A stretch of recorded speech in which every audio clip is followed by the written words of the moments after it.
তো গাইস প্রথমে ভিডিওটি দেখবো, তারপর পাবলিকে করা ফানি কমেন্টস গুলো পড়বো।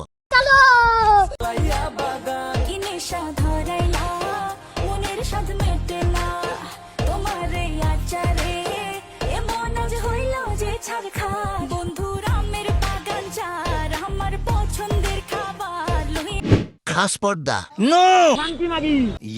तो चलिए शुरू करते हैं। তোমাকে দেখলেই দাঁড়ায় যায়, মানে না মানে শরীরের লুম। अच्छा আর তুমি যেটা ভাবছো সেটাও। হেডার দেখাবে তবুও মুখ দেখাবে না। উপরে পর্দা করে নিচতলা ভাড়া দিয়ে কি বুঝাতে যাচ্ছেন? শুধু মুখটা জানাতে গেলেই হবে। আমি তোমারে কাঁদাতে চাই। চাপ মনে হয় অনেক বেশি পড়ছে।